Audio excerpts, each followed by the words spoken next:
Hey everyone, welcome back to McFord's Garage. Another update on the car. Installed the tach. I filmed this, turn this down. I filmed this last night, filmed the install, and it just came out like crap.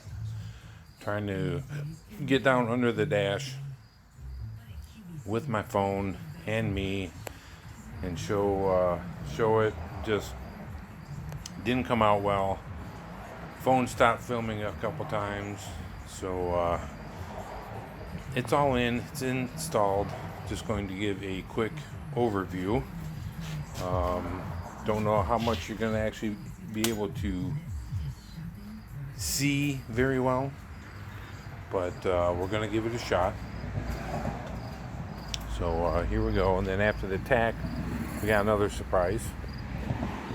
So here we go.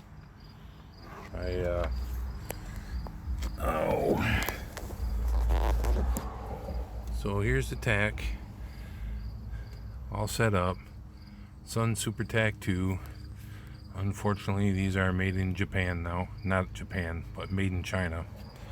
So anyways, to start, tell you what, pulling the seat out to be able to lay and get under the dash, yeah, that's the way to go. Especially if you're a fat old guy type and your joints, back, whatever, gives you hassle. And even with the seat out, my back wanted to give me issues. Likes to do that now and then, just out of the blue. It's like, hey, I'm here, I'm gonna mess with you. And and of course, yesterday was no different. Let me slide it. Yeah, it's about as far back as I'm going. So might not be able to see too much, but we're gonna give it a shot. So if you remember back over the winter time when I did the choke, the electric choke conversion, I had this, you can see where the two wires are coming out there, and that is a connector that was actually came out of my Corvette. So it's a single female spade, but a 2-wire. And this terminal in the fuse panel, it's a male spade. If you do not have an AC car, this is open to use if you need key-on power. So that's what I used it for. It's got my key-on power for the choke, and when I put the gauges in, don't know if you remember then, when I put the gauges in, I hooked the lights up temporarily to the other wire on this, so I would have lights, because what I wanted to do was actually get up under the dash and find a terminal or a lead that was for the dash lights, and actually hook the gauge lights up to that, so when you turn the lights on, you know, the lights on the gauges come on. But putting the tach in with the seat out of the car, I was able to tackle both things. So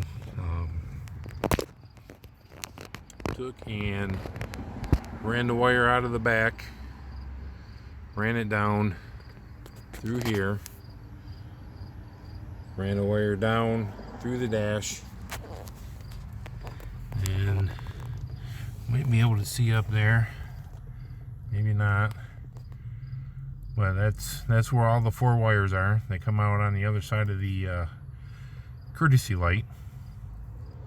I ran the power lead up to my 2-wire lead coming out of the key-on power. So we got the key-on power for the tach. Zip tied it to the main dash harness. Then I ran the ground wire out through there, and I actually, in the steering column bracket, drilled a hole and ran a screw through that. It's actually a factory forged screw out of something, out of my bolt bin, and let me tell you, the 90-degree Milwaukee M12 drill, that thing is worth its weight in gold. But anyways, ran that lead up into there, and then the other two wires, the green and the white, what I did is now I can't see if you're going to be able to see this, there's a hole that goes through the column bracket that the heater cables go through. So I ran the green and the white wire through that so that I could run them up over here. Let's see if we can change the light. And I may not be able to see. There's the whites off of that, but the plug for the factory radio is up in there, and that 2-wire plug, 1 wire on that is power, and the other wire is for the radio light. So I've got this Pioneer Super Tuner. I went through my electrical box, found some, I think probably used a glove box light switch for the bullet connector, and used that for both. I'd already hooked up the radio to this when I had the dash all apart. I went digging, I found another one. I had a bunch of these dash light switches, or not dash light, but glove box light switches. Snipped the bullet connector off there with, about 4 inches of wire, and connected it to the light terminal in that 2 connector plug. So, using the factory plugs in the harness, got power for the radio, and I got power for the lights. When you turn on the lights come on. Turn them off, they stay off. So got that all hooked up. So we got, turn the lights on. Hey, it lights up. Check that out. There we go, got it to focus. Those are lit up. And try some different blue lights. Not a huge fan still, but it's better than using the blue bulb covers, because with those it really made the gauges dark when it was dark outside. Really hard to read. These are a little bit better, but it's still looking for a better solution. I actually want like a bluish greenish color, so it kind of matches the dash lights, but this will do for now. And then while I was under there, I had plugged in a phone charger I bought into the lighter, and it didn't work. So since I was under the dash with the seat out of the way, could actually reach stuff, I reached up in there, and yep, the power to the lighter socket's connected, the ground is connected, so we were good to go there. So tonight I messed with the socket more and pushed hard enough on it. It just wasn't making good contact, and it came on. But if I let go of it, it wouldn't make the contact and it wouldn't work. So went and grabbed the charger port out of my truck, pushed that one in, and it works great. Snapped into place and it works great. So I just swapped them. The one I bought for this I put in my truck, and this one will be in here. So now we can keep the phone charged and be good to go. And then what else I did, the green wire, green lead, I ran that across under the dash, because I had brought the green and white wire over. Well, I ran the green wire across, and what I did is I fed the green wire, I had about 5 foot of green wire, fed it through from the engine side where the temperature gauge goes through the firewall, fed it down and through, made my connection, snipped off the excess, and then after I made the connection at the coil, I went and actually connected that to coil first, and then got up under the dash, snipped off the excess, heat shrink butt connected it to the green wire off the tach, and that is tucked up under there and out of the way. And then, so everything was good inside the car. And what we got under the hood, oh, we'll turn the lights off.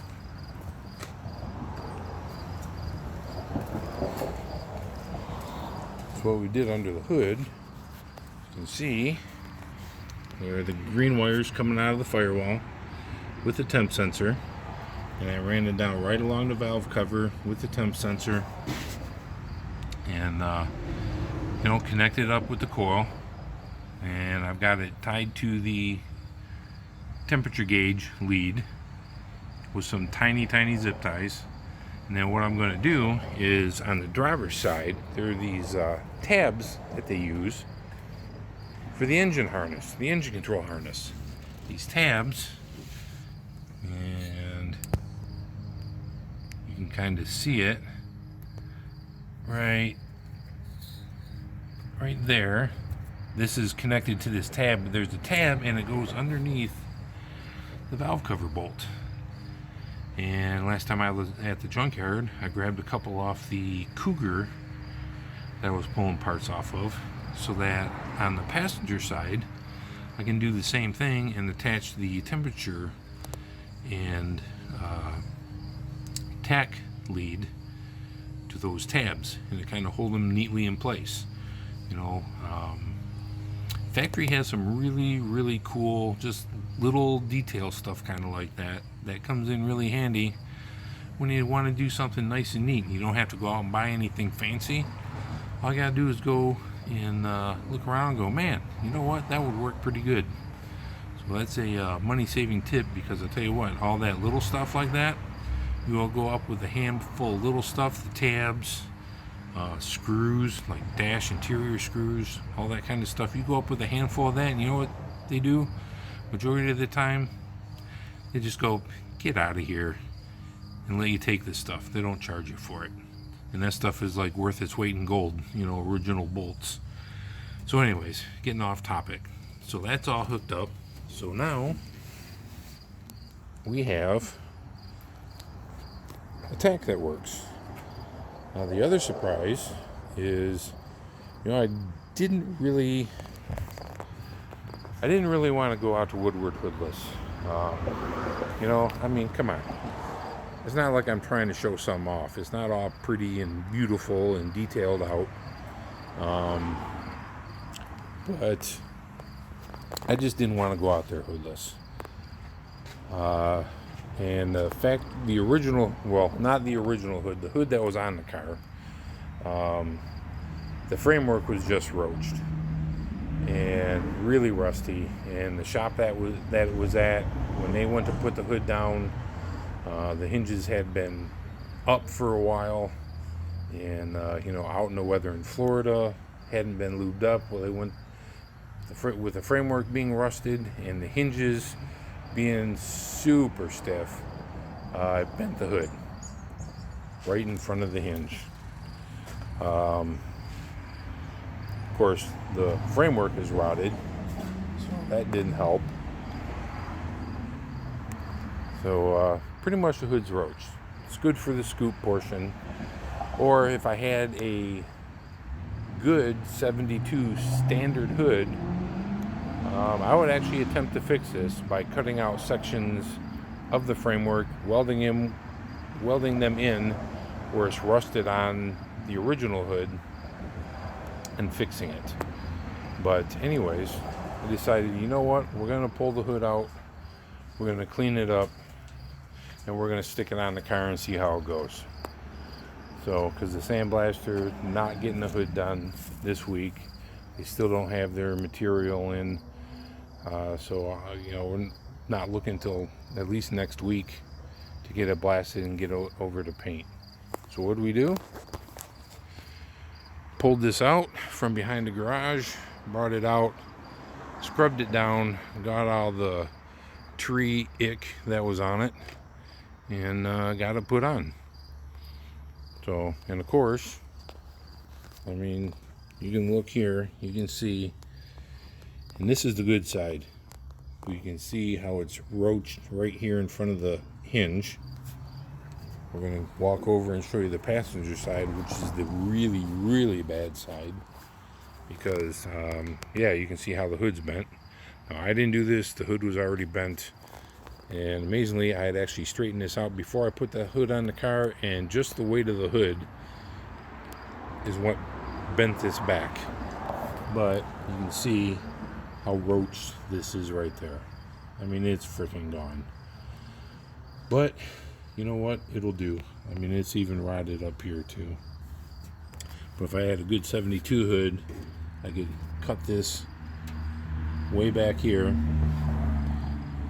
cut it up here, and replace that section, weld the section in. Same thing with the other side. And then, of course, we would have to do it up here because this area is equally roached, if not worse. Now we'll go to this side so the sun's not shining into the lens. But yeah, it's bad. But could do the same thing with this. Cut it over here, cut it over here, weld the new piece in, and actually have a good hood for a while. It's got some flaky rust here, but you know what? Whatever. Hit the 3 areas where it's rotted, fix it, and have a good sport hood. I've got someone that wants the scoop portion out of this, and that's what's probably going to happen because I haven't had any luck finding a standard clean 72 Gran Torino hood for a reasonable price within a reasonable driving distance of the Metro Detroit area. So but anyways, we're going to put this down, and the trick to this is to wiggle it side by side to get it to come down. And then, because it's bent, just come around. Look at that. Bends right back. Do the same thing over here, although this side isn't as bad. And we're good to go. So I do not have the hood spring on this. I think this latched, but it's fully latched. When I pop the hood, it comes up just enough that I can catch under the edge and lift it up, because the hood's the spring that's in there in the latch area for it to, you know, pop up so you can actually grab it. It rusted so much it broke, and I left the other one on my other hood that is at the paint shop. So for now, this is gonna do. It'll do for Woodward. It'll do, you know, if I want to drive to work. I for sure wouldn't want to drive 80 miles an hour down the freeway with how rotted it is up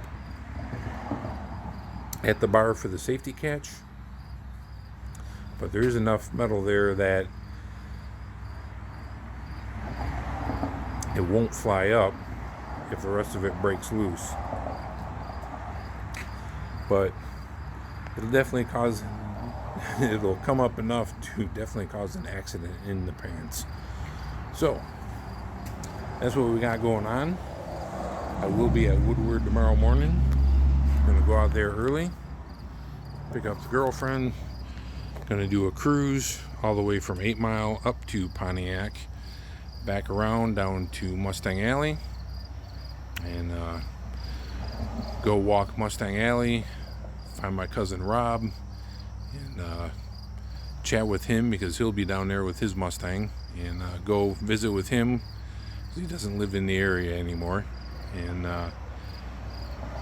talk it up a little bit, and then go have some lunch and get the hell out of there by about noon before it becomes absolutely insane. So with not having a spot to park and actually chill out and sit and watch, you know, I don't want to sit in the parking lot all day. It's no fun when you can't cruise it. If you get out there early enough, early, you can actually cruise it before it becomes a parking lot. So anyway, anywho, if you are out there, out at Woodward tomorrow morning, see the car, give a shout out, say, hey, McFord. And, say, what's going on, dude? Say, hey, out having fun, cruising the Torino. Car has come a super long way from when I got it April of last year. I mean, to be honest, it was pretty much a rolling parts car with a froze up engine, no brakes. It was really just a mess. Bill, the previous owner, told me he about wanted to cry when he came over and saw the car the first time, at my house with me owning it. The shop down in Florida did not do it any favors. They about totally ruined this car. So brought it back to life, cruisable, drivable, enjoyable, and for the most part now it's all about little projects all through the winter, collecting sheet metal, making little improvements here and there. You do stuff that, okay, you know what, this part is acceptable to get me going. And then once we're going, and have time, then we can replace it with something better. And, so some stuff, that's kind of the point where I'm at. Replaced the battery cables the other day. I've done some other stuff. Bought some Flowmaster 40s for it. Going to replace the stock type mufflers that are on it. That came with the exhaust kit, the reproduction exhaust kit that I bought. They're a little quiet, so we're going to put some Flowmaster 40s on it, make it loud and annoying. Tried doing that up on jack stands, and I just couldn't do it. Back wouldn't do it. Didn't have quite as much room as I wanted. So really need to get this up on a hoist so I can get those mufflers off and get this other stuff on, and then I can also tweak the exhaust so it's hanging and fitting a little bit better. But another project I did, don't know if I put that in another update, was the rear valance. Now the car does not look like it is off kilter. The left side of the valance was actually pulled down like something had caught it, but I couldn't push it back up because there was a support bar going across right behind the valance for the hitch that was on it. So I finally pulled that off, was able to put the jack with a block of wood under the bottom edge of the valance, jack it up, push it up, and kind of put it back into place. Not perfect, but it's way better than what it was, and now the car doesn't look like it's got a lean. But anyways, that's it for updates, and hope to see you out at Woodward tomorrow, maybe. If you're not coming up, I'm sure there's going to be plenty of video and pictures of all kind of people putting stuff up. Check it out. The local news stations are going to be covering it. Check that out. Local 4, Channel 7, probably Fox News or Fox 2 Detroit. Check it out. It is something to behold, that is for sure. So, anyways, have a great night. Hit the like button, subscribe button, share it with your friends, your fellow car friends, your fellow Ford friends, your fellow Torino buddies, and let's get it going. Have a great night, everybody, and going to try and get some filming at Woodward tomorrow, and maybe put something up tomorrow night. Night all.